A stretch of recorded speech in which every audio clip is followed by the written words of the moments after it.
Hi, good morning, everybody, and welcome to the breakout session for the I can't remember the name now.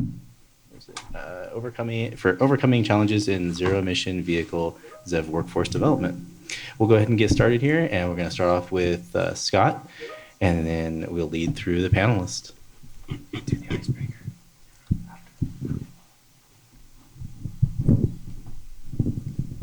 Well, good morning, everyone. My name is Scott Butckovitz. I work for Community Housing Development Corporation, and I am the Zero Emission Assurance Project Lead. Try fitting that on a business card. Just briefly, thank you for inviting me here today, Michael and CARB and the rest of the team. I am honored to be on this small table with everyone. We are going from least experience to most experience. And the Zero Emissions Assurance Project is in that building stage. So workforce development is a very small component of that.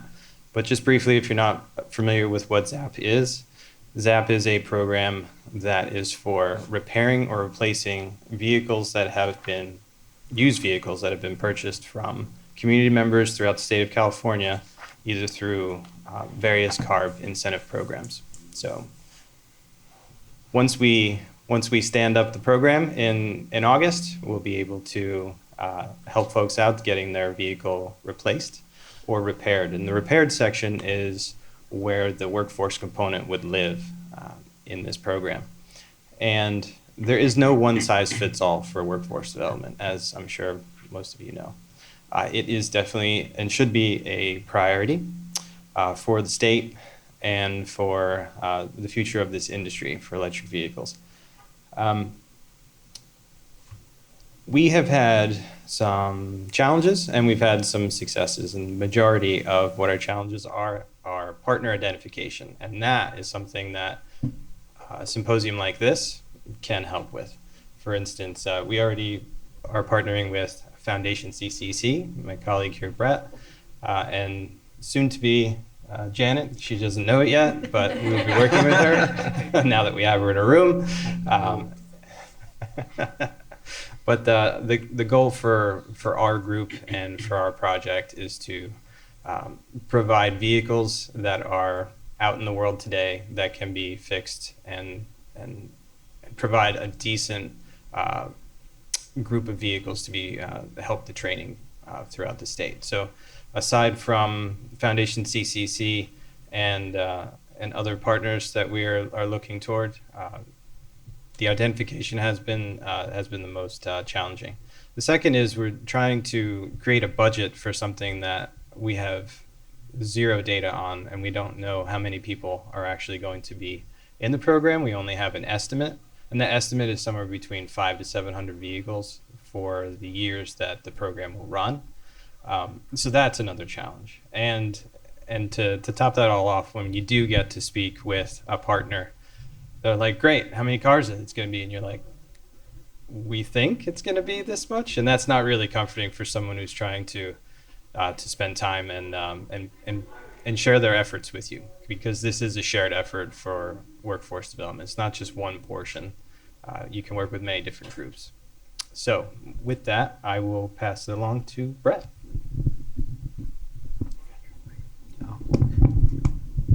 And can we move the slides forward, or are we just doing? We're just doing intros. Oh, just intros? Okay, great. Well, I'm Brett Zeuner from the Foundation for California Community Colleges. I'm a senior program manager for our environmental equity program, and we do a lot of service to the community college system as an organization, but we also do a lot of other work that when told to people, they don't understand why we do it or how we do it, but we do it very well. We were the first kind of subcontractor for the first regional Clean Cars for All, Replace Your Ride in South Coast Air District. And we're a partner on Driving Clean Assistance Program for their statewide Clean Cars for All, and then also now on ZAP. And we do work with a lot of other partners. I see Grid Alternatives here as well. So we work with Access Clean California. So very integrated throughout this ecosystem. And I always say like I'm Switzerland a lot of times. Amongst the community we're all in. So excited to be here and talk about this from a workforce development perspective. Usually I'm on panels talking from like the incentive program part, but if you heard my question in the other and plenary, there's definitely a linkage between the supply side and the demand side. So excited to be here with my colleagues and to have a good conversation. Oh, thank you.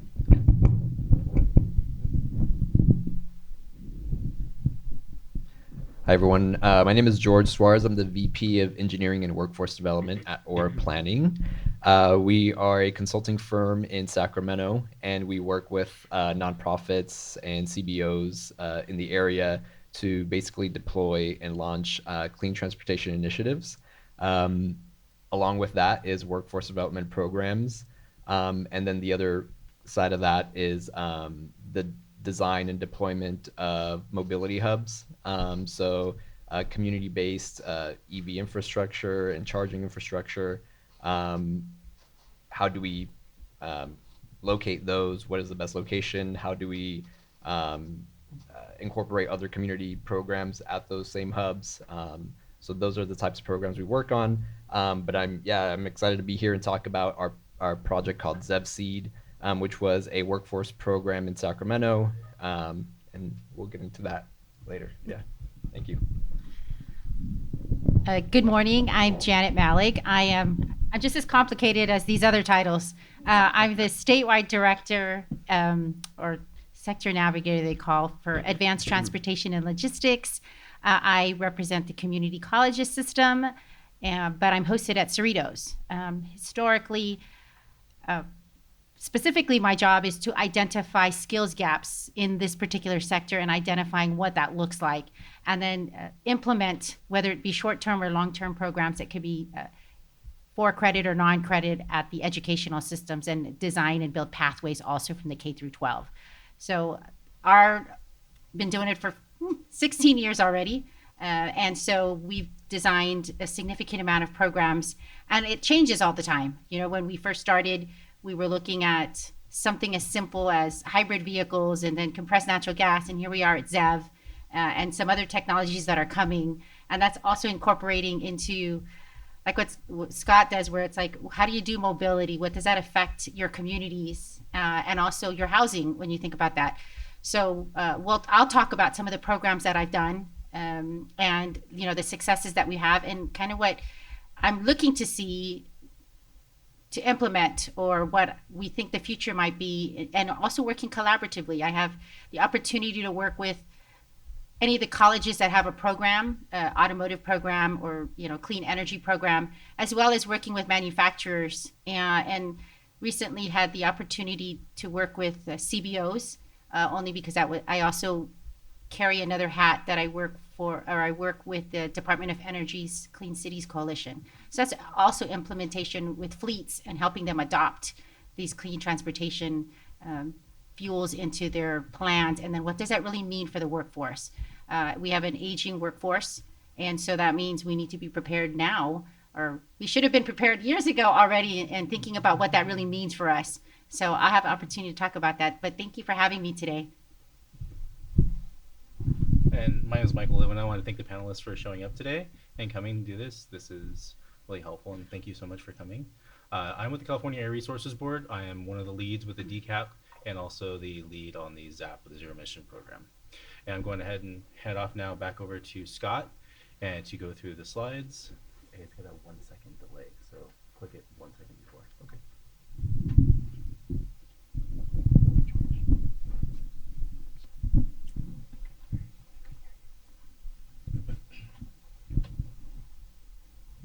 All right. As I touched on earlier, CHDC is a housing development corporation. So what are we even doing in this room? The people that are the great people at CHDC have recognized that the way to a home is through mobility, and the Driving Clean Assistance Program is the example of that. And within that successful program, it would be hasty not to prepare for when vehicles start to degrade and the need to have them either replaced or repaired. So the zero emissions assurance project, the main focus of that is to make people whole again when it comes to their vehicle. And it would also be hasty if we did not plan for helping the workforce become more experienced in repairing those vehicles or even learning from those vehicles. There is also another component of ZAP that takes the vehicle to its final end of life. So it was through a recycling program or through a repurposing portion. But since we're all here for workforce development, like I said before, it's very hard to, not so much hard, but challenging to explain that to a future partner that may just be totally, over their heads, or not really focused on workforce development, not really understanding what the definition is, because we all have different definitions of workforce development. As you can see, ours is on the screen, but the majority of the partners that we are trying to identify have luckily been very receptive and are behind us, and that's great. We look forward to working with them. Luckily, Foundation CCC is with us for just about 99.9% of the way. So it's not only the relationships that we're building with partners, but the relationships that we'll be building with the community. And to know that, for instance, one of our potential partners is down in San Diego. Oddly enough, we're in the San Diego room. They have a program where they have an already existing workforce development program that focuses on training veterans. And at this time, it just seems great timing for us to be paired up with them, depending on what's that? EVLC. Nothing is finalized, but we have definitely been they've been helping us build as going along, and they're very open to it. And that's what it's really going to take. If we're going to make this a priority, we all have to look at, like Jillian was saying on the main stage, if you don't look at it at scale, then we're all just going to be pointing at each other. So since I have at least to say on this topic, I will yield my time back to the rest of the group. And Brett, I'll pass it to you.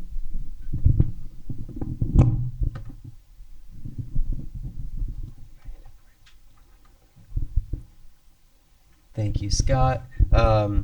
So as I said earlier, I'm Brett from the Foundation for California Community Colleges.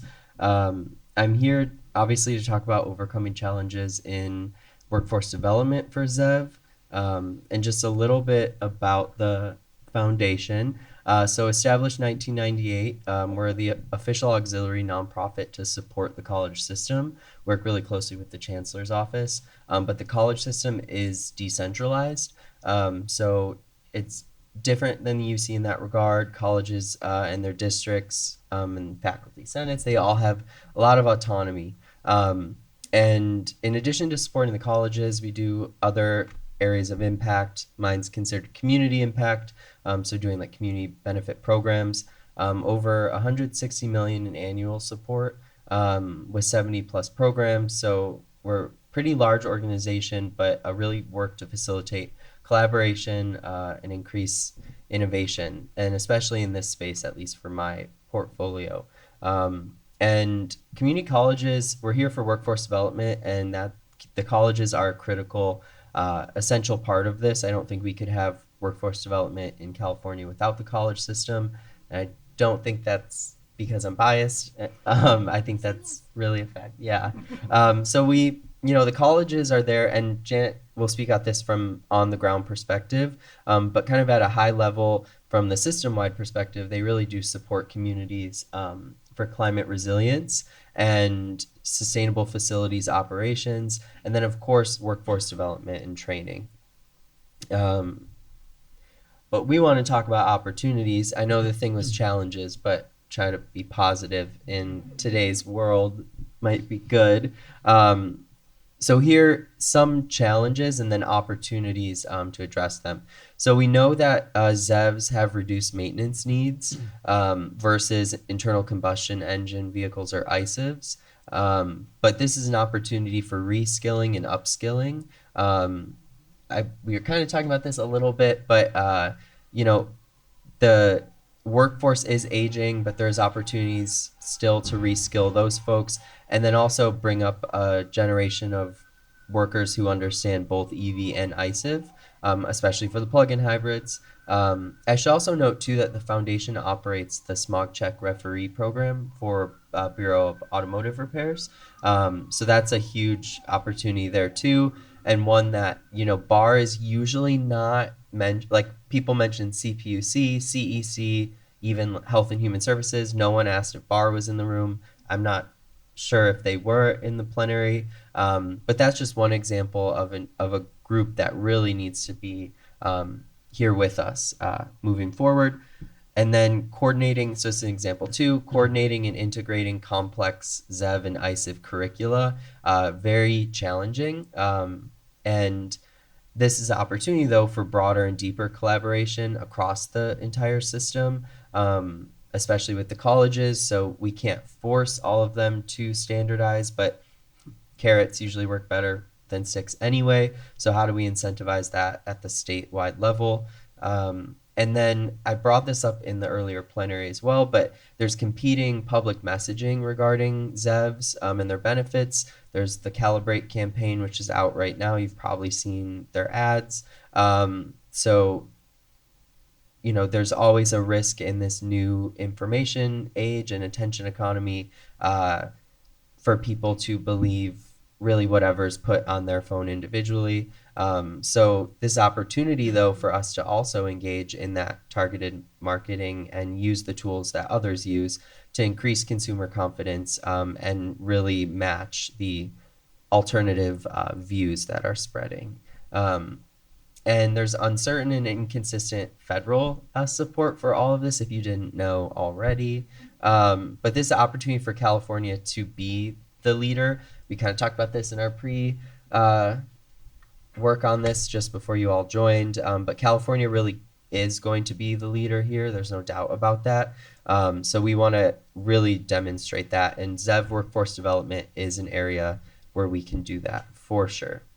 So in addition to supporting ZAP on this, which has a very direct workforce development component, we are in the process of administering a kind of $1 million pot of funding on behalf of the Air Resources Board, distributing that to colleges.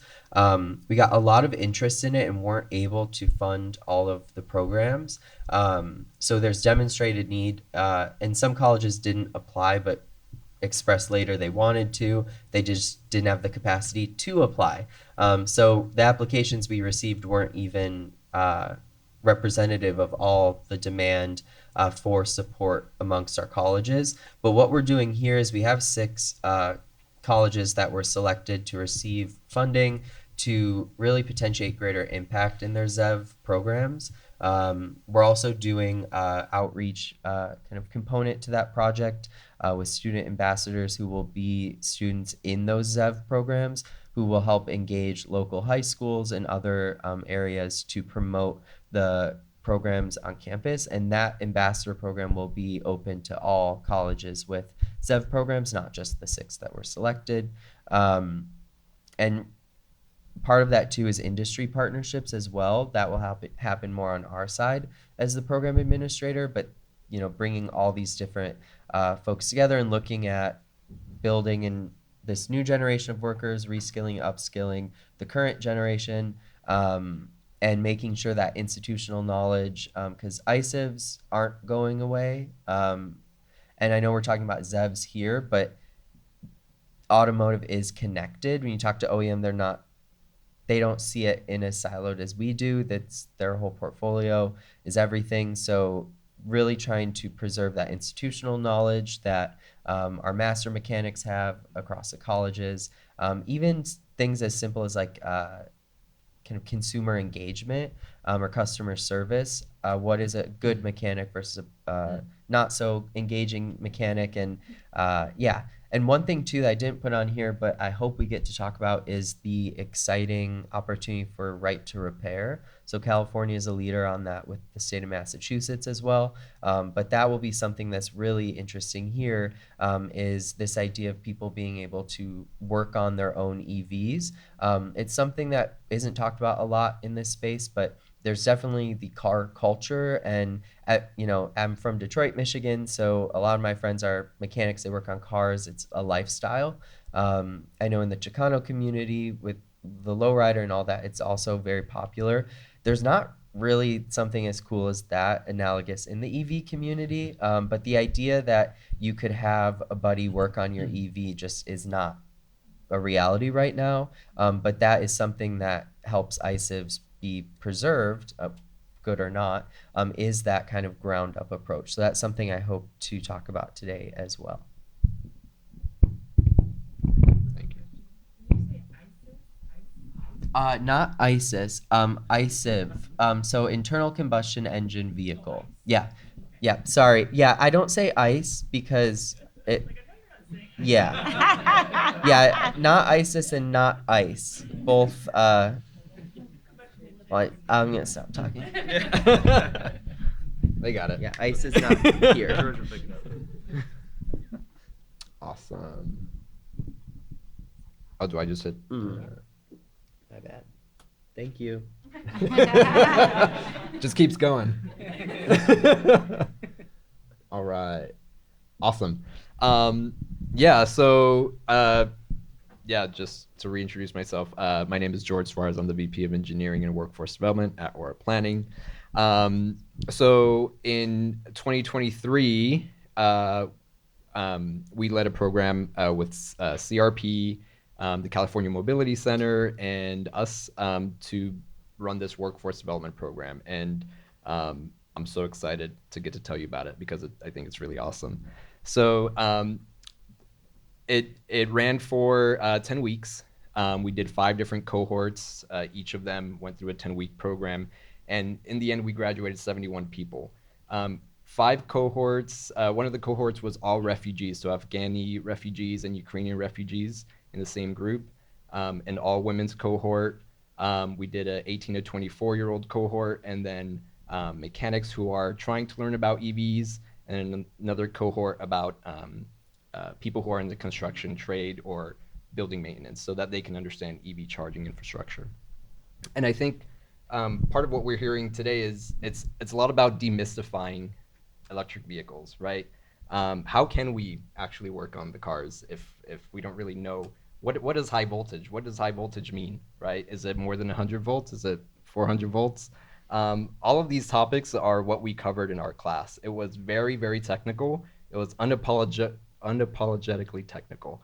And these are just community members. It was like drinking out of a fire hose. It was ages 18 to 62. We just, hey, you want to learn about EVs? Let's get into it, right? So batteries, battery management systems, high voltage safety, and personal protective equipment. We got into it. So I was the lead instructor. I got to teach the students in the classroom setting and then in the lab setting. And it was just such a fulfilling experience for me to be a part of it. In the end, they learned about EV charging installation and doing diagnostics. So how to install a level 2 charger, running conduit, breaker panel installation. They removed a 400 volt battery pack from a Nissan Leaf. So they learned how to hoist it up on a lift, put the card under it, wear the right PPE, disable the car properly. So all of that was part of our curriculum, and then we threw in additional fabrication techniques, welding, engineering topics. So it was a lot, and the students really loved it. As part of it, so we also developed this virtual reality training experience so that they can actually learn before they touch the 400 volt battery pack, before they touch the 240 volts on the in the electrical panel, how do you expose students to that without risking them to the hazards, right? So we built this whole virtual reality experience, and not only does it have the benefit of creating that, you know, risk-free environment, but also for our Afghani and Ukrainian refugees, they could actually learn in their own language, native language, by selecting what language that they're comfortable with. So that was a software that we developed at Aura Planning. We continue to evolve that offering, and we're really excited about it. What else? We offered wraparound services. So for our women's cohort, in order to help them really be engaged in the program, we offered childcare services, transportation services, stipends were given to our students, etc. All of this was done with $500,000 to graduate 71 students. Yeah, and so we completed this program, and so that's why I'm here to talk about our challenges, our wins, our learnings. So yeah, what else do we got? So second slide. Oh yeah, and then I have pictures here on the side. These are our students installing EV chargers on fake walls, running conduit. These are some students removing the 400-volt battery pack from the Nissan Leaf, doing some wire trimming, routing, wire routing. We also did an e-bike. So e-bikes are a great analog to learning about electric vehicles because there's a battery pack, there's an electric motor, there's a speed controller. All of that is there, and it's way easier to access. But the other thing is that bikes are deceptively complex, and you actually learn about mechanical, components, how to, for some people, for some of our students who had never worked with a ratchet before or hand tools, this was a great exercise for them to introduce them to all of these topics. These are our students wearing the full arc flash, high voltage personal protective equipment, accessing the 400-volt battery pack and battery cells. And then these are our students using the virtual reality headsets. Our women's cohort opening up an EV charger, looking for components that have failed inside of it. More VR training. Yeah. So just to finish up here, what were the main lessons learned? So we ran this as a 10-week course, right? So it was very short term, high impact. We didn't partner up with community colleges, although that could be a great benefit. I think we should talk more. That's why we're all here. But it was very accessible, right? Because it was 3 hours a day over 10 weeks. A lot of students were able to make it. Maybe they were unemployed or underemployed, so they can fit it into their schedule. And like I said, it was technical. It wasn't, we weren't trying to sugarcoat certain things, right? We got into the weeds, but we also tried to be adaptive on where that cohort was, right? So me as a instructor, trying to basically meet the students where they're at and trying to explain things in different ways, bring in different demonstrations into class. Yeah, so that's one big win. A big thing that we want to do in the future programs is obviously engage employers. I think we talked about, increasing partners. Curriculum, we want our curriculum to align with what the industry needs are. And then we want to give them access to the talent pool, right? So let's say, hey, you said, this is the curriculum you want. Now we've trained on that. Here are our students that have passed, and these are their assessment scores, et cetera. And then moving on to the last one, including interpersonal skills and soft skills. We talked about that. How do you become a good car mechanic? How can you explain things properly to customers? Soft skills, showing up to your job, right? They always say showing up is 90%, right? It's so true. So we want to continue to encourage that type of behavior in our students. Screening participants for minimum requirements. I think this could be beneficial as the curriculums maybe get more technical. And then our trainers to be culturally competent, understanding where our students come from. Like I said, we worked with refugees, so understanding their challenges, meeting them where they're at. A lot of these learnings are going to be put into our new programs. We have a community air grant. CRP is the prime, and we are a partner.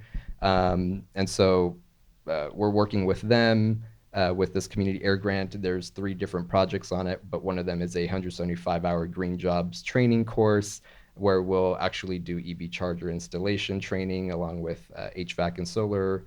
And then Aura Planning has been selected to be the primary workforce and community benefits lead for this CAT Power Hub project that is in Sacramento. In South Sacramento, they're going to build a large charging facility for off-highway vehicles, construction vehicles, and as part of that, there will be a workforce program for the community. So we're making a zero-emission vehicle boot camp for 50 students. So, yeah, that's what we've done. I look forward to the rest of the conversation. Thank you.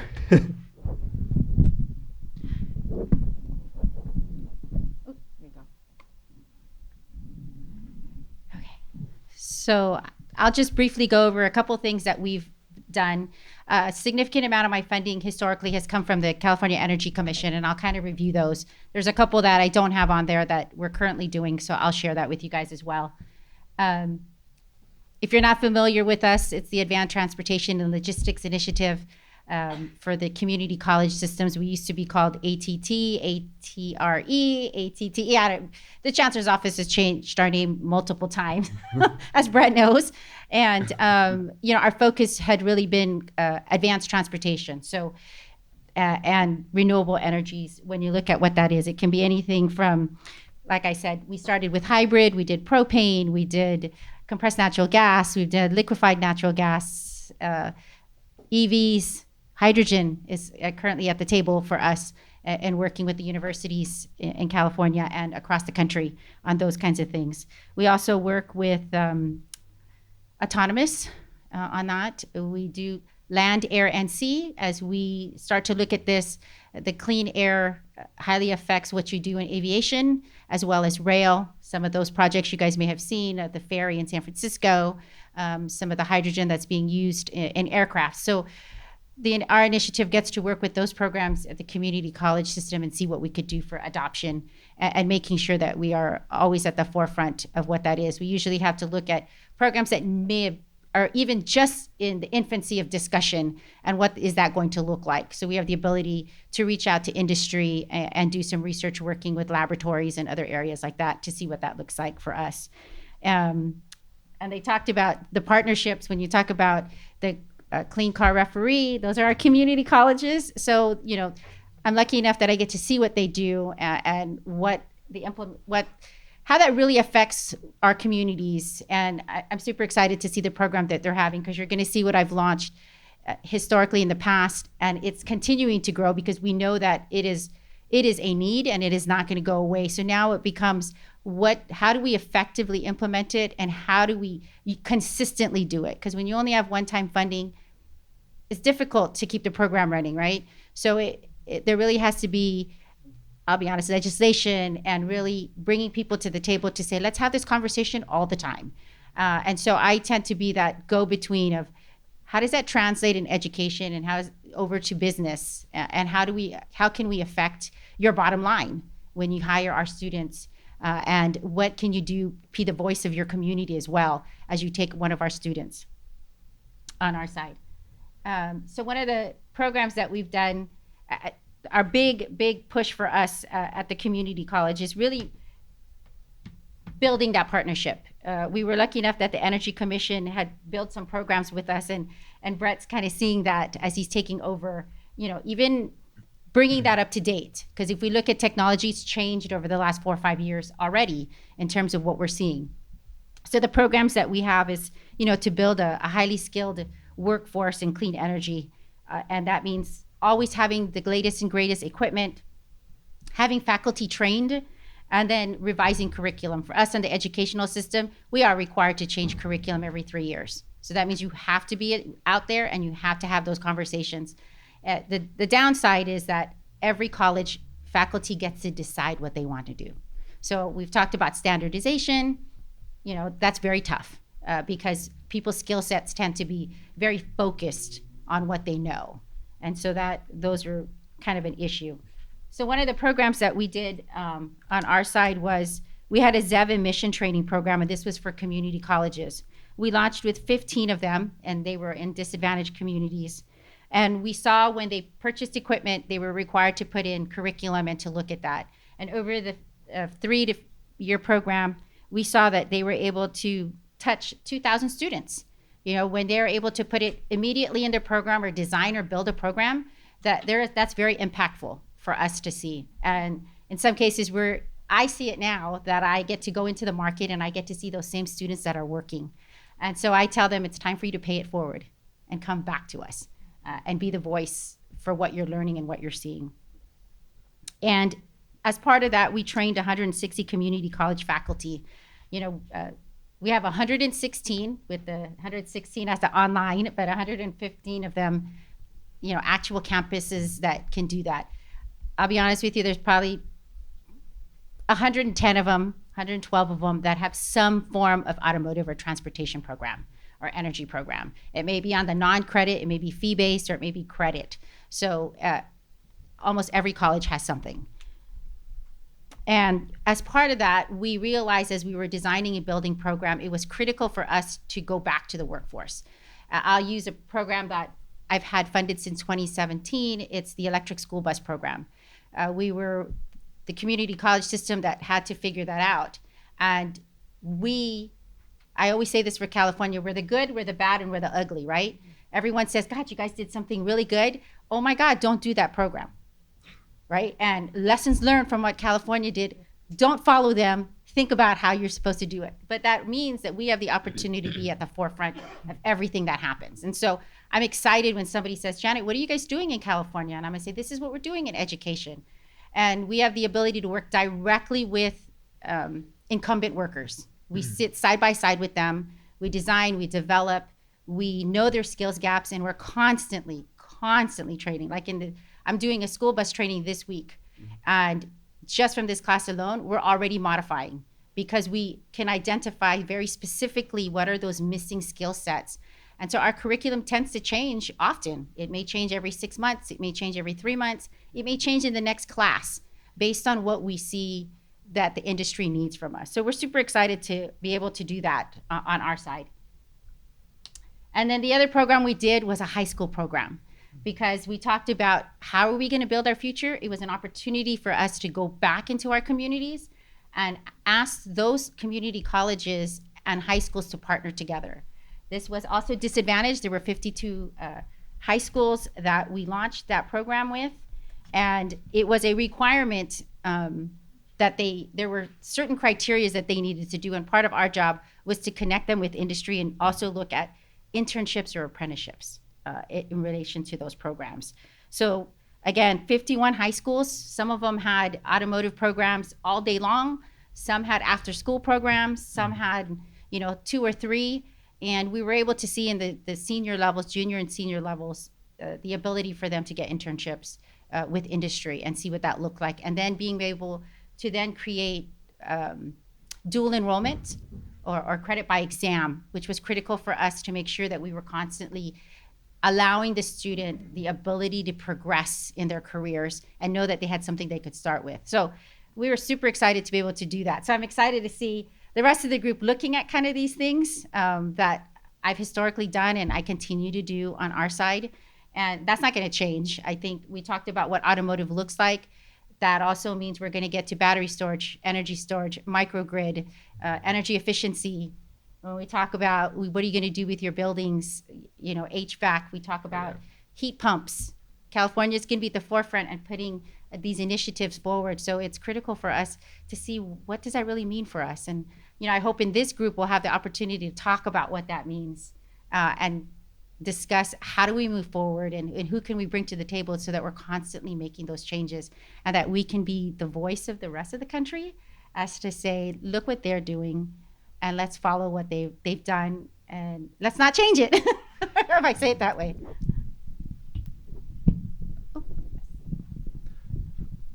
All right, we'll go ahead and start the discussion section here in a minute. And just to kind of set the rules of the game here is as we go forward. Everyone, when you go ahead and you're called on, please state your name and your affiliation. And also same for online. We'll be taking online questions as well. But a quick question for you, everyone here, including everyone online, is who is working on workforce development or incentives with a show of hands? Looks like about 50% of the room. How about the online? What are we at there? Is there a couple hands online or no? Okay.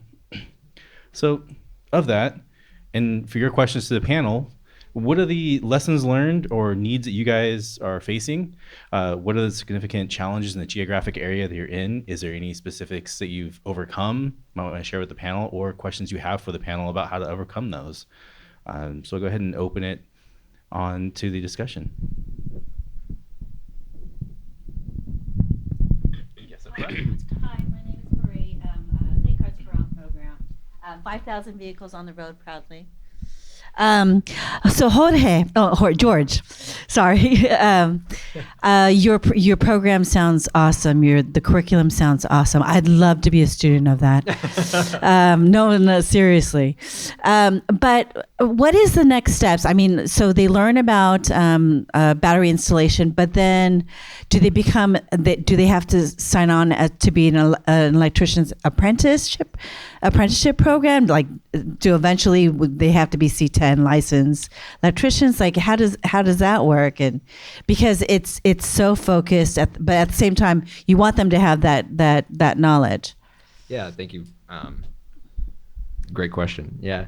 So, our program touched on so many various topics. It touched on the EV and the EV architecture, but then it also went to EV charging. And so this program ended up being more of maybe like a pre-apprenticeship, because you are actually learning real skills. You're getting into, you're getting your hands dirty. It's real. And so that program, for the EV charger installation, ideally those students would then go on and then get their electrician card, ideally, and work in the trades. But there's also, electricians have what are called electrician helpers, where you can actually be out there, running wire and conduit, but not working on live circuits, right? So that could be that was our intention as getting you in the door, right? And then you evolve your career after you kind of get your first job. So that was our intention there. The other thing is there's this, in the last year, there is the SAE, it's called the EVSE technician certification or something. And this is put out by the Society of Automotive Engineers. So at the time that we ran our program, we didn't have that body of knowledge to actually build a curriculum off of. We knew what, EV chargers entail, but there was no certification that we were necessarily going towards. Now that that's out, our curriculum is now has evolved to basically tick those marks off so that you can get your EVSE certification and then actually go out in the field and start maintaining equipment, right? So that's where we want to build the program. That's where we're heading in. And I hope that answers your question. Yeah. Could I add to that? Yeah, and I want to add to this conversation too, just going back to right to repair. For the vehicles themselves, I think it's super important to not create too much gatekeeping in terms of this ZEV landscape, because when we do that, it will create people with all this knowledge, and then what are they doing with it?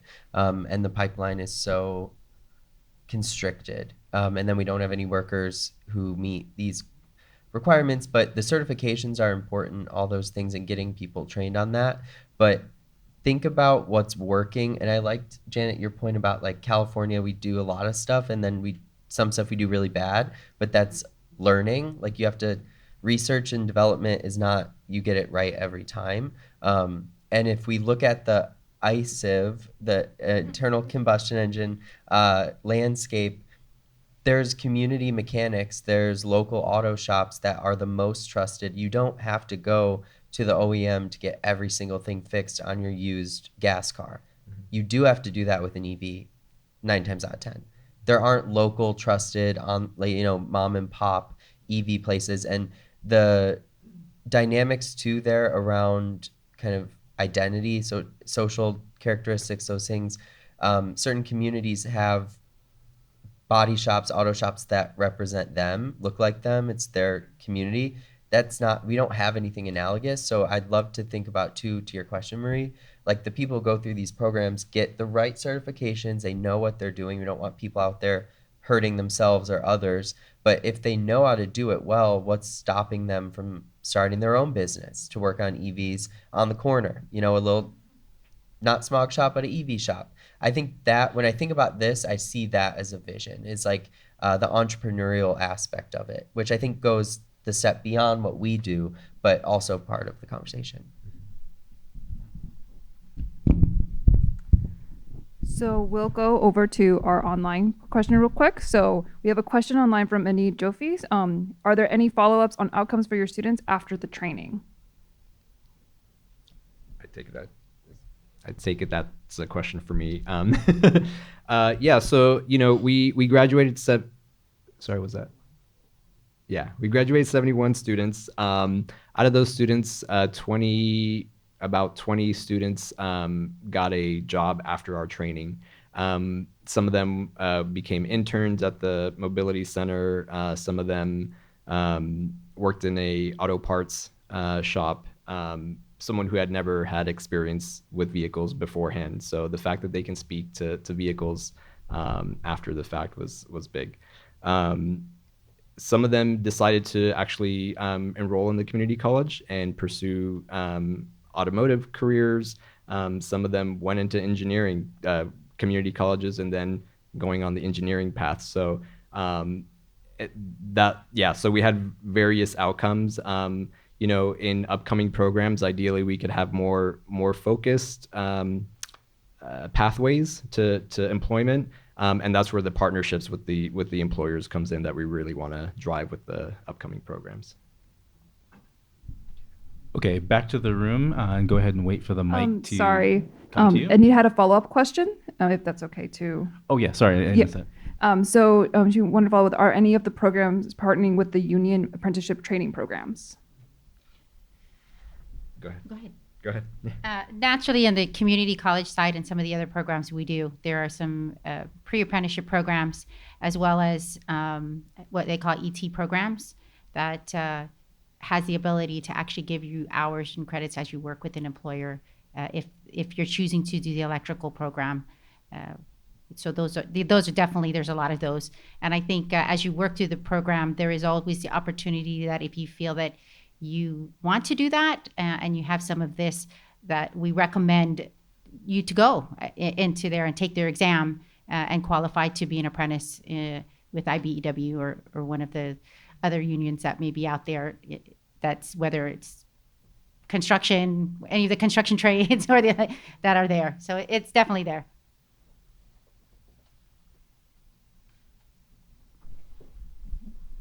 Hello, everyone. Thank you. This is a great panel, by the way. I'm really glad to be here today. But Stellar Sua from the LA Office of Grid Alternatives. And I wear a couple hats, community engagement and clean mobility. And so it's fantastic to hear about the programs that you have already launched. We are in the process of launching another training facility in Long Beach. And we want to make sure that clean mobility, EVSE training, that type of training is available. And so, again, thank you for the work that you're doing. I was also going to ask about placement rates, because that's going to be really critical for us. And then the master plan, the master education plan, how does that impact the curriculums that you have already created, launched, et cetera, because I know that that's something that the governor and his team's been working on for I don't know how many years, but just curious about that. So when you think about pathways, and I'm very big about this, just because you're picking EV, there may not be a lot of jobs today, right? We know that. having California as the largest EV market out there. But in terms of replacement or repair, there's not a lot. We just heard. I work, specifically in the automotive programs. I get to see all the community colleges and what they look at that. So one of the things that is super critical is you have to be able to place, and it may not be in this field, but where is it that they can get commonality in looking at this? I have people that I've gone and have come with me, and I've gone to the wind industry. Some work at facilities and do those things. It is super critical to develop that. If you think you're only going to be focused in this area, what I have found working with employers is I want experience, right?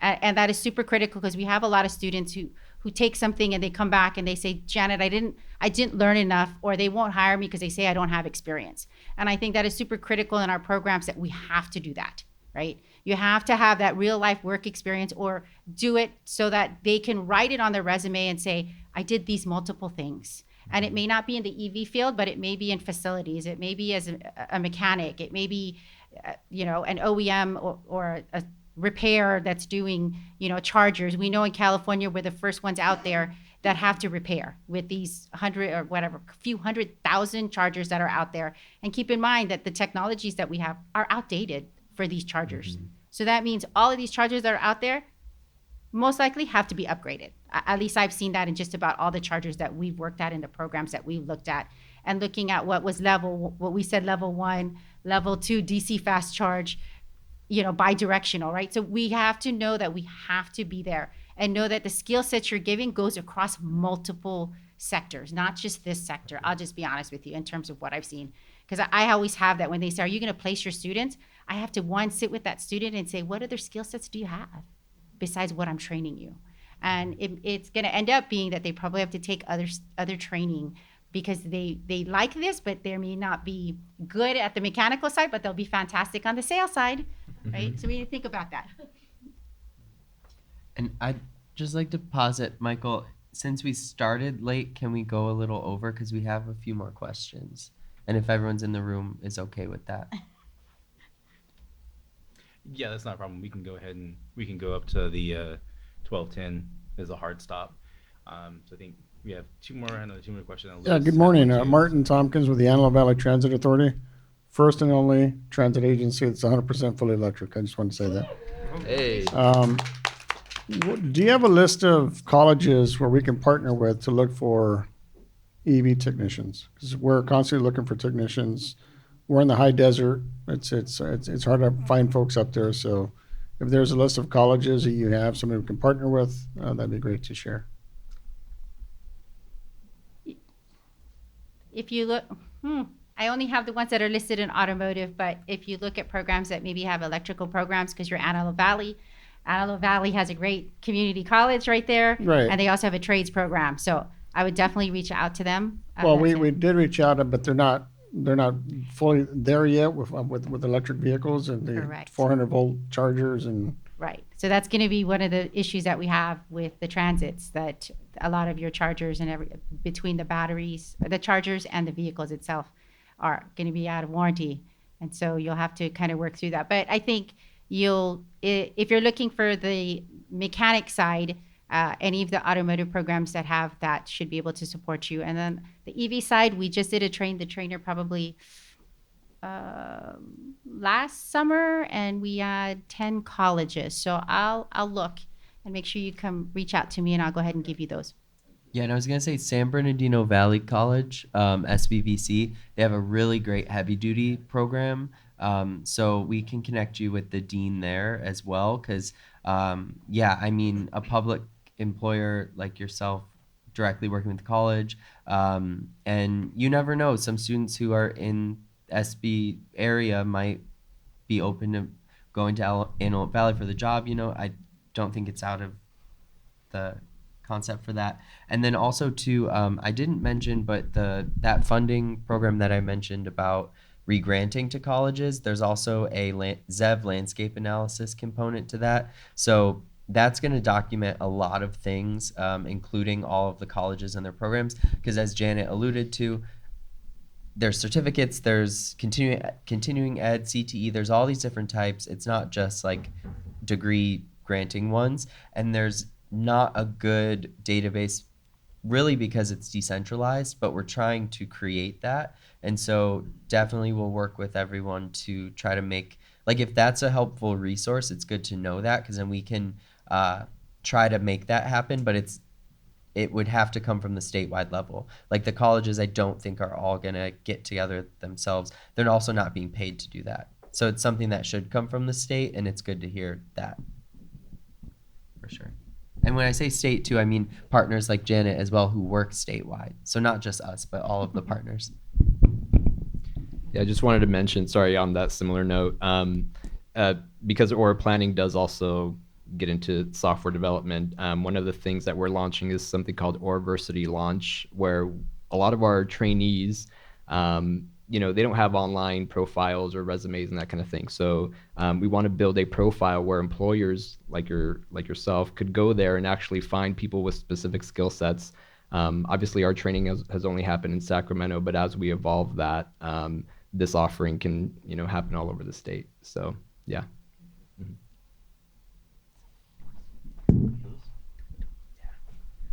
Yeah, hello everyone. I have probably a little different of question here. I was just trying thinking of how I can explain it to you, but like 30 years ago, I studied law enforcement, and then I realized that it's just a machine. It's a business, right? The curriculum is to create business. 25 years ago, I studied healthcare, and it was very clear to me the pharmaceutical investments were teaching people how to medicate, not really cure. During the Obama administration, I saw the solar industry and a lot of the renewables industry, but I don't just focus on the solar. In community colleges, or again, colleges, we're just creating enormous amounts of curriculums, certifications. Here's your certificate. Thousands of farm workers, thousands of low-income families with the promise of they were going to get a job, wiping out agricultural lands, replacing them with solars, dead-end jobs, union jobs that were already guaranteed, traveling teams. And it's all part of the same, thing that we're being sold. So it's nothing against colleges, but, I live in Lithium Valley, or Imperial Valley as we know it. It's the same story. These developers coming in, let's utilize the same scheme. Let's put money in the colleges, go out there and keep people busy, promising them jobs. Let's not worry about their water that they own, their air, their land, their minerals, all the inherited resources that they own, even though they're investors, tax credit, forgivable loans, grants, none of that. Let's give the colleges, because that's how people get excited. Let's feed on their vulnerability and the promise of jobs that will never come. What's stopping people from going to the manufacturers? And I know that for a fact because we've done it.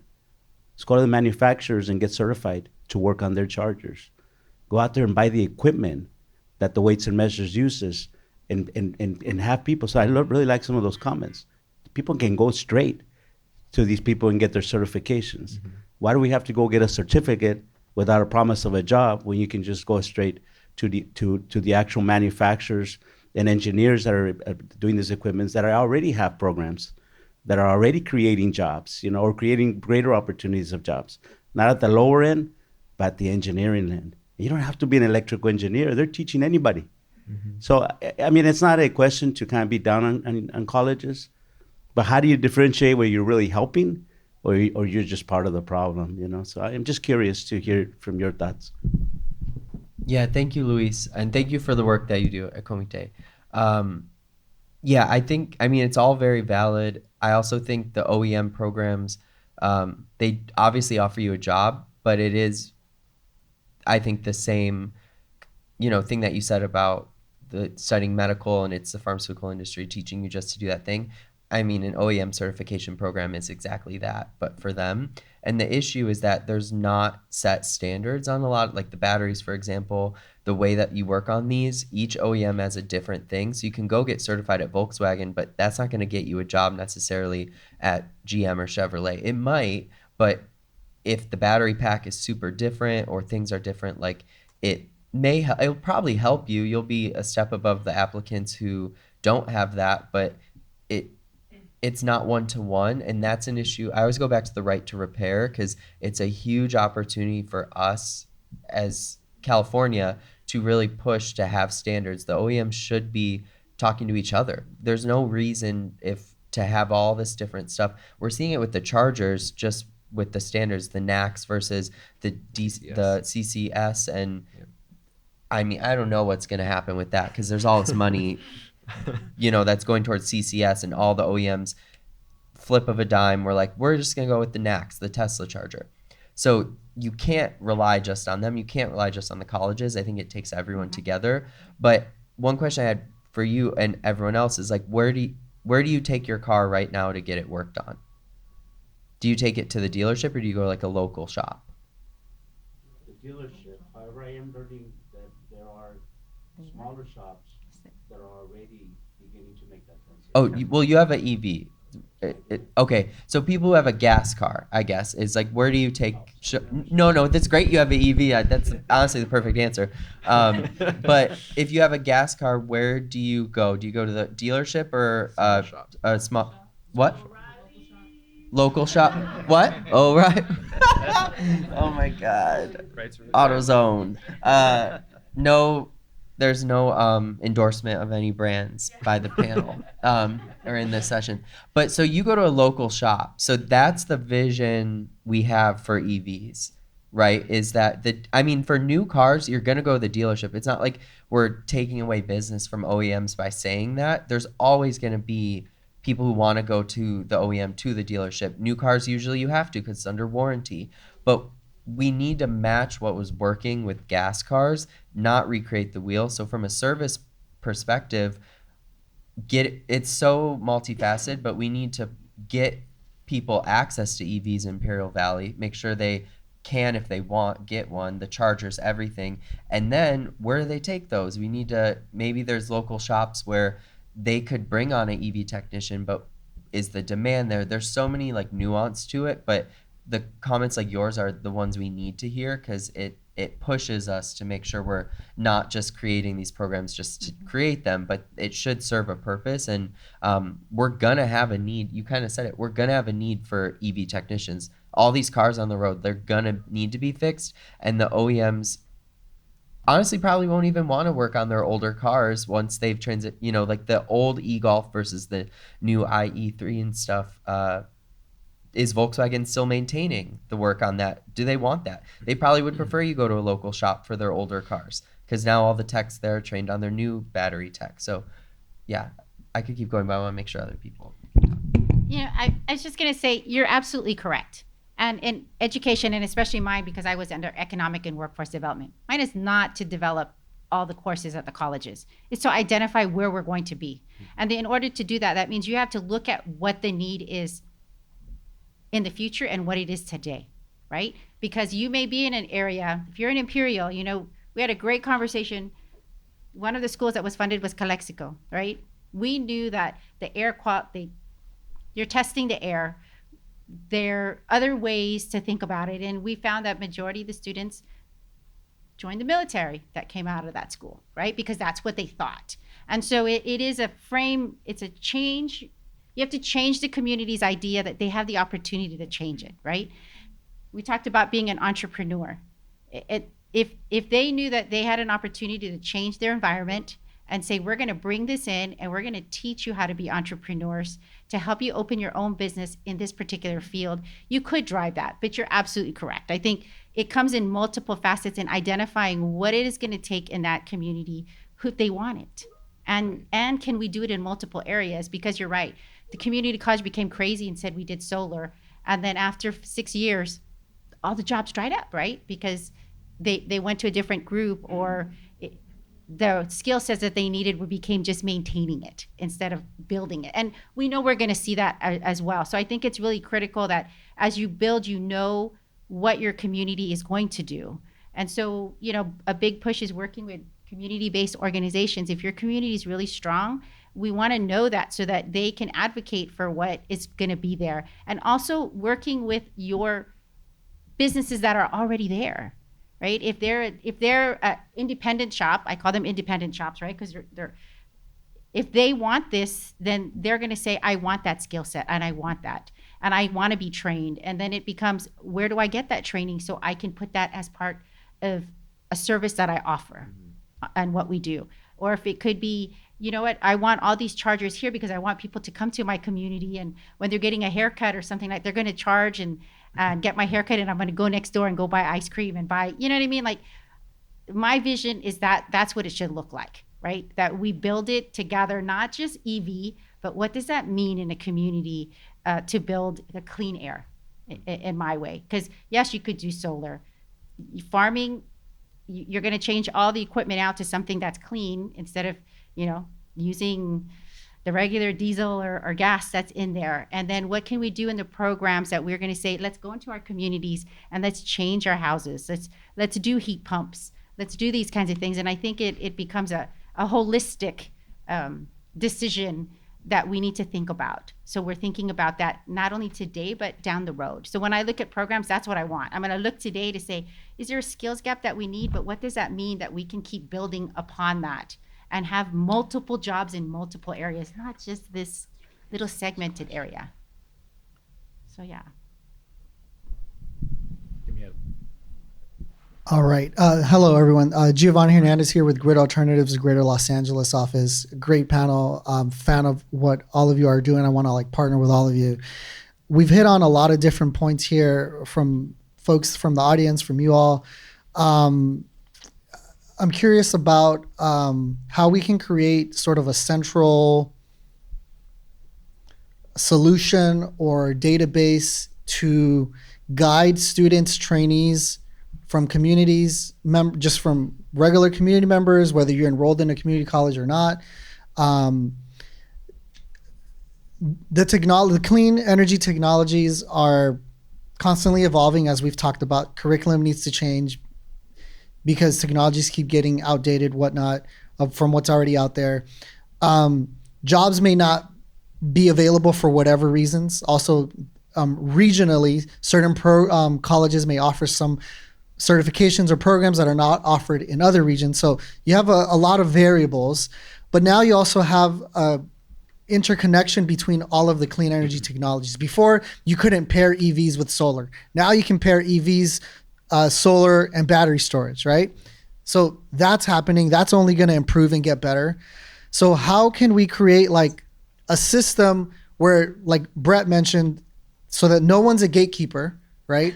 But that we're all collaborating between community colleges, higher ed, private sector, nonprofits, CBOs, where we're guiding students in a sort of pathway of stackable certificates to then, all right, I just finished the ZEV cohort here, but now I also want to learn about battery storage, or I want to learn about what I just learned for this light duty ZEV program.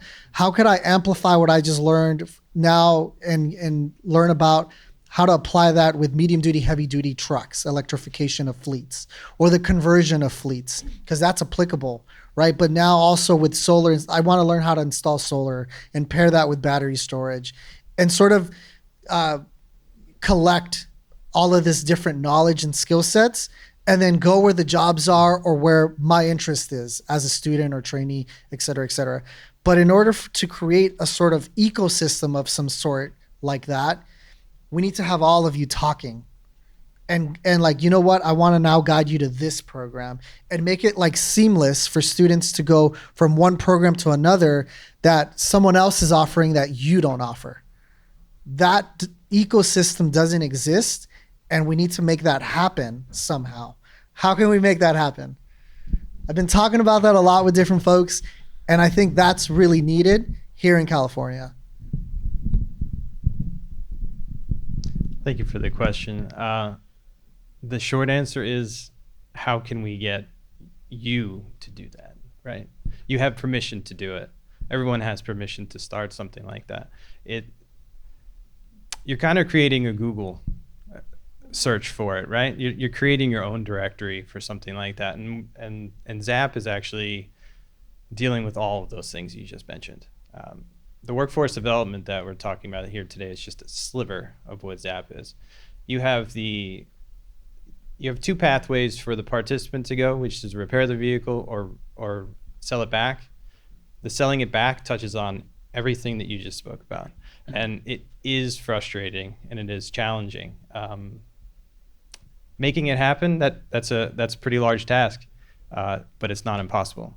I know that's just it's a vague answer, but I think we can work toward it. And like Jannet keeps making sure we all know, is that we are the leader for the nation for this. It's no joke. Working on ZEV for over a year now, back when it didn't have a name, and it was just, I was an AmeriCorps volunteer for CHDC. This was my project, and that project is, there are no limits to the program. Build what you want to see, and we can do it. We just gotta keep at it. So I think here in this space, the symposium is part of that beginning to get that permission to start that network. It really is that simple. If it doesn't exist, you have to make it so. Well, I just want to say the funding part too. I always overlook that. You have permission, but maybe we all can't do stuff for free. So I also think that this is great. We have Michael in the room, and Lisa's here too. So they're doing the funding plan process. This is exactly what you do. You organize, you put together things, you do that word, you go there and say things to get funding. And then also us who have funding, hearing this, it helps us get creative. Can we use some of these funds that we have to seed that? Is it within scope? Can we get creative with the funding that we do have? And then also on the ground, y'all are advocating to get even more funding for yourselves to sustain it. I think we can seed the projects and stuff, but the question of the day is always, okay, but how do you keep it going? We just had one annual appropriation. So it's thinking about that too. Lisa brought that up before. We forget about workforce. In everything that you do, you're going to need a workforce. And we have to be advocates to say that that's important. It needs to be early on, not say after it's already been established and then figure it out. It needs to be in the beginning. I was at a conference last week and we talked specifically about this, that we know that why aren't the OEMs thinking about their workforce? They're talking about technology, and we talk about, for every engineer, there's 5 technicians. But in their mind, they know that, but they're so busy designing that they've forgotten about the fact that if they thought about the workforce, the deployment probably would be faster and the adoption would be faster. And I think for all of us that are in the workforce and in this space have to be advocates for that. We have to say that all the time. And when they say, who are your partners? Grid alternatives, absolutely. I've known grid alternatives for a long time. We don't have any problem saying, in California, we have these advocates, and you should be using our examples, and we should be the ones that are going out there together saying, give us the funding, look at what we're doing, and let us be the ones to develop it and move it forward for you, for everybody else. So I always say that. Everyone will always laugh at me across the country, and I say, I don't have a problem if I make a mistake, because at least I made a mistake and somebody knows what to do and I can fix it before we roll it out, right? So we'll always be the first one. So I would love the opportunity for funding to do that, to say, for everyone that has a program, let's start advocating together and let's start building it together instead of these little silos about what we're supposed to do with it. And really kind of what I'm hearing a lot of here is community, right?